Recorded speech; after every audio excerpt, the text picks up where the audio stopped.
أسمو وأجتاز السماء جلالا فأزيد أسراب الغيوم جمالا وألون الدنيا بأجمل. Nung nakita nung Arabi na yon, yung ginawa ng Propeta Muhammad na sinabihan niya yung mga kasamahan ng propeta na, oy, huwag yung galawin yan.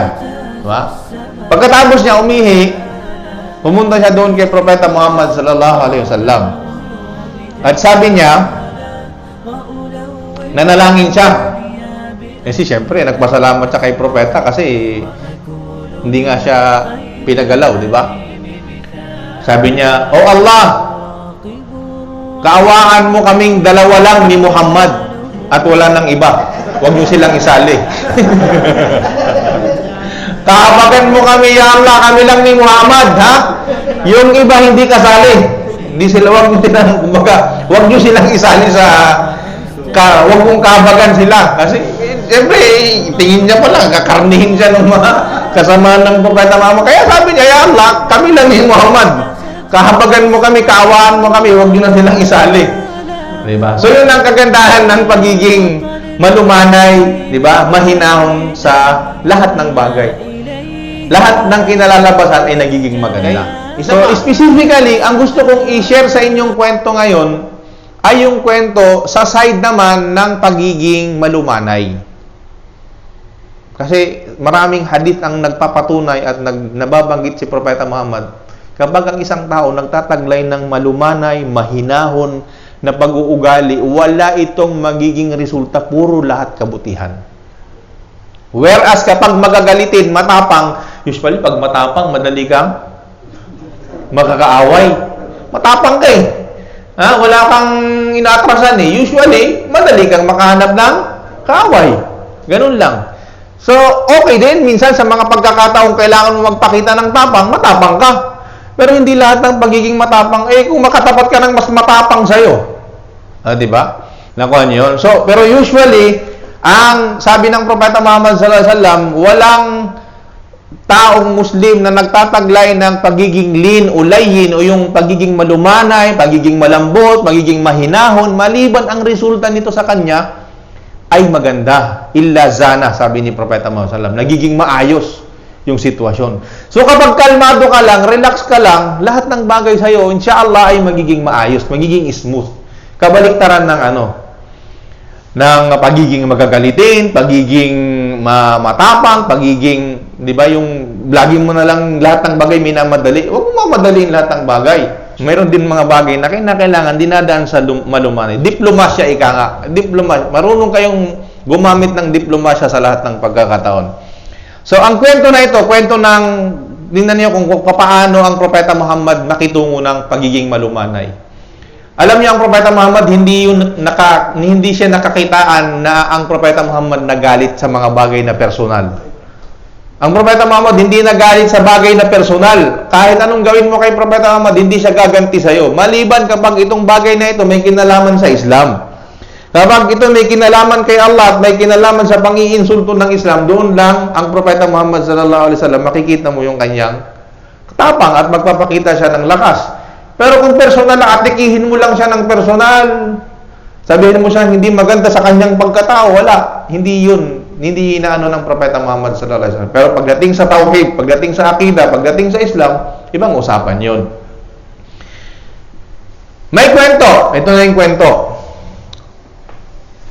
Merong isang taga-bundok, walang bundok sa kanila, taga-disyerto. Ang tawag nila dyan, Aarabi. Pag sinabing Aarabi, sila yung mga Bedouin, mga Badu. Yung, kumbaga sa atin, taong bundok ba? Yung mga walang pinag-aralan, walang masyadong, yung ugali nila, hindi ganun ka, magaspang ang ugali nila.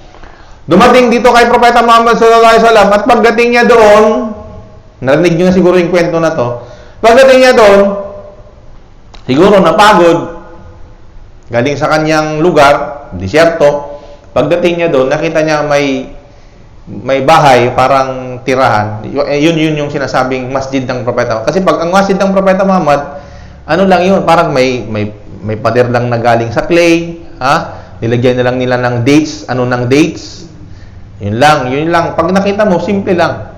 Saka, buhangin lang yung sahig niyan. Yun ang masjid ng Propeta Muhammad SAW. Siguro, dahil malayo ang pinanggalingan niya, napagod siya, pumunta siya doon, sumilong siya doon, at naramdaman niyang kailangan niyang umihi. Eh, syempre, wala man siyang pinag-aralan. Siguro, mas masarap umihi doon sa may lilim ng di umihi siya. Diba? Nung umihi siya, syempre, nakita siya ng mga sahaba. Isipin niyo yun. Kung ikaw Muslim, alam ba, may pumasok dito, taga-bundok, pumasok. Hindi dyan, umihi dyan, Anong gagawin ninyo? Ha? Ikaw, Jibril, anong gagawin mo? Dito, tumabi kay Pad, umihi dyan, Anong gagawin ninyo? Baka tirahin ni Omar. Maloko ta. Umihi dito sa masjid, Ganon. Siyempre, ganon din ang reaksyon ng mga sahaba. Normal lang yun. Siyempre kasi, ikaw ba naman, dasalan yan iihian mo, najis, di ba?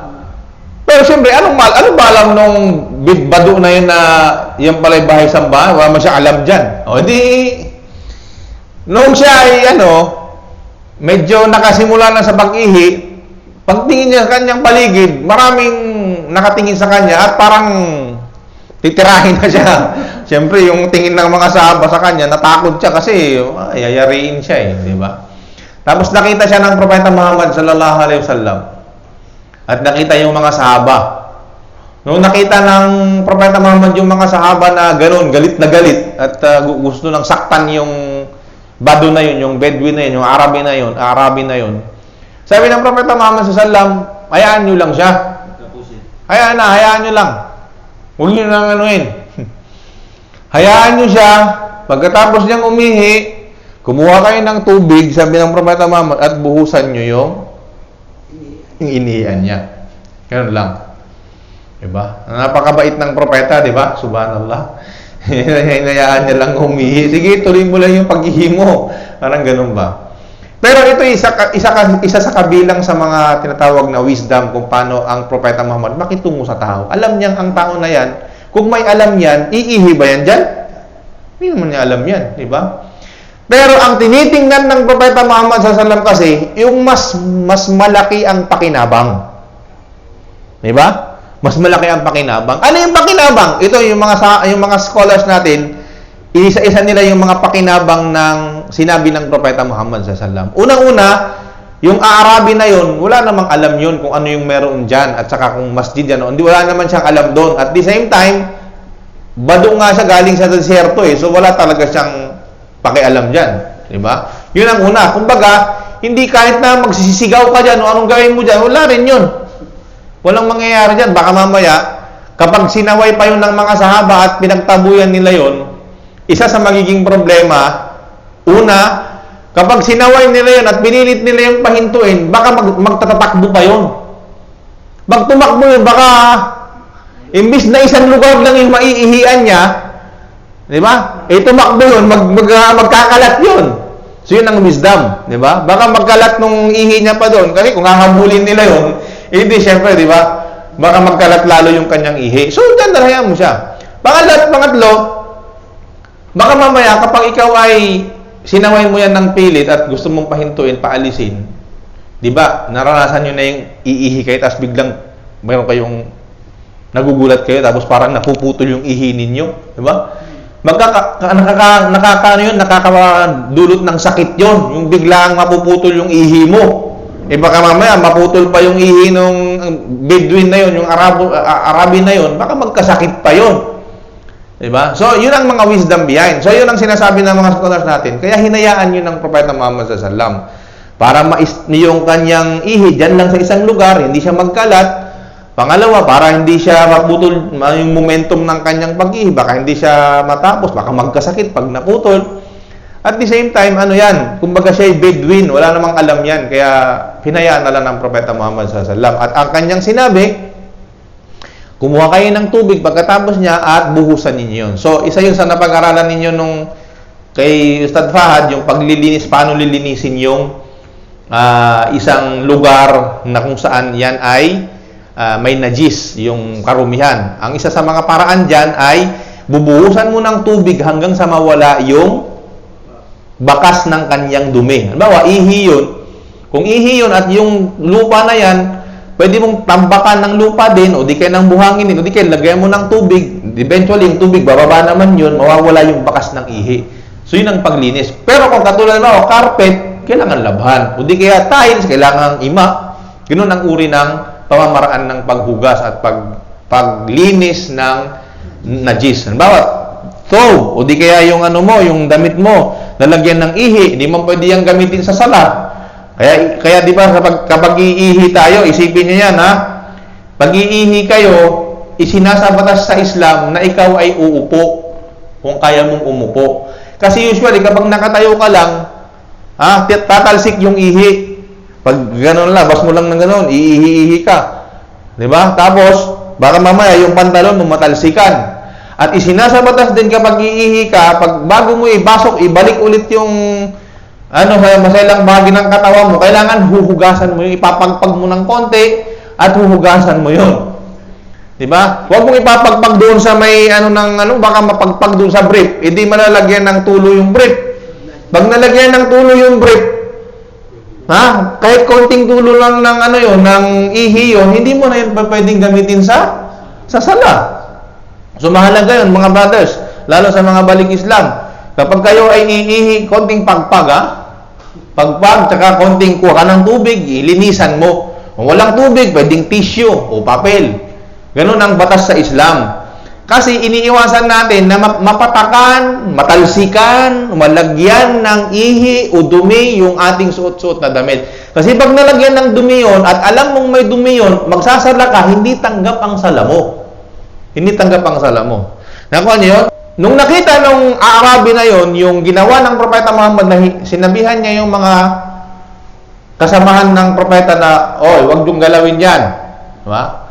Pagkatapos niya umihi, pumunta siya doon kay Propeta Muhammad sallallahu alaihi wasallam.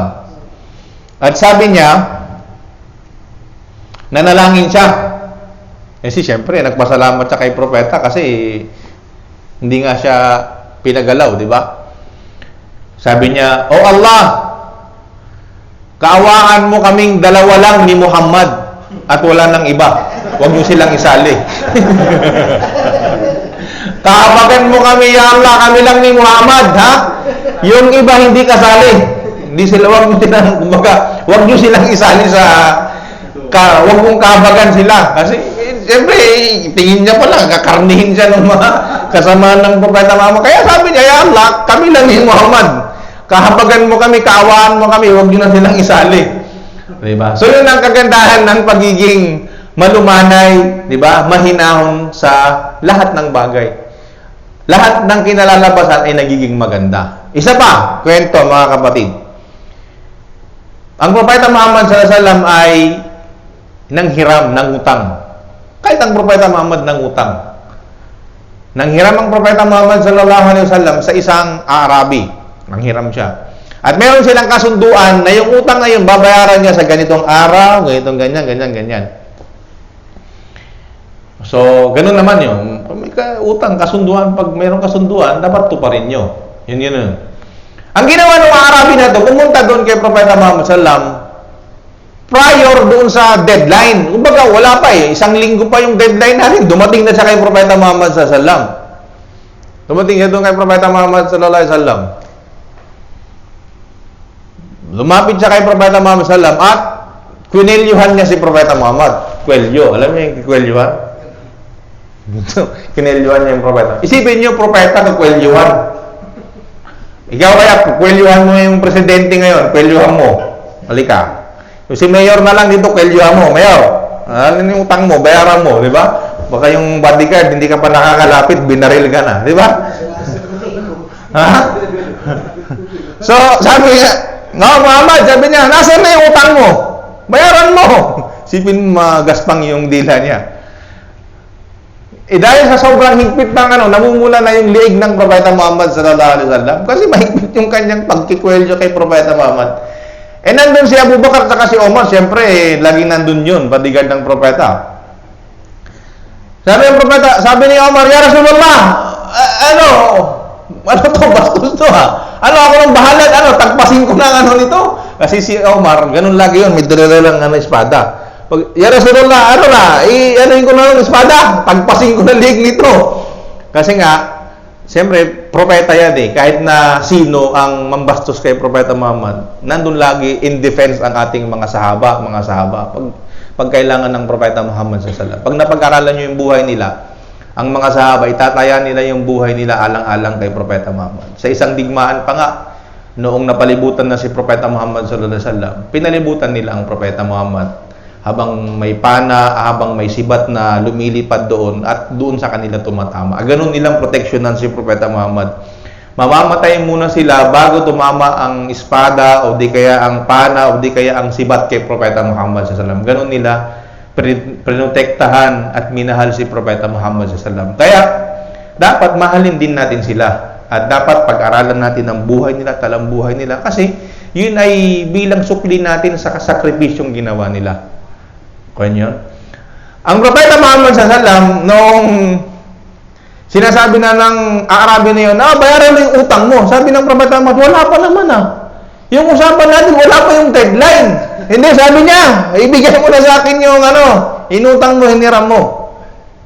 Kaya, nung nakita ng Propeta Muhammad na hindi naman ito makikinig talaga, kaya sabi ng Propeta Muhammad, inutusan niya si Omar ato, di kaya si Abu Bakar, sabi niya, kumuha kaya ng ng pera doon, katumbas noong aking hiniram sa kanya, at bayaran niyo siya. Nung sinabi yun ng Propeta Muhammad sallallahu alaihi wasallam, binitawan niya. Yun lang, di ba? Pero kung pinairan ni Propeta Muhammad sallallahu alaihi wasallam yung kanyang init ng ulo, sa tingin ninyo, anong gagawin doon kay yung sa Arabi na yon na nangangungelyo ng propeta? Baka hindi na siya sikata ng araw, hindi ba? Di ba? So, ganun lang. Wala nang utang kasi patay na siya. Ganun lang yun. So sa lahat ng sitwasyon sa panahon ni Propeta Muhammad sallallahu alaihi wasallam, makikita niyo yung pagiging malumanay ng propeta. At usually kapag nagiging malumanay ang Propeta Muhammad sallallahu alaihi wasallam sa lahat ng bagay, yung kinalalabasan nito maganda. Oo, nagiging maganda.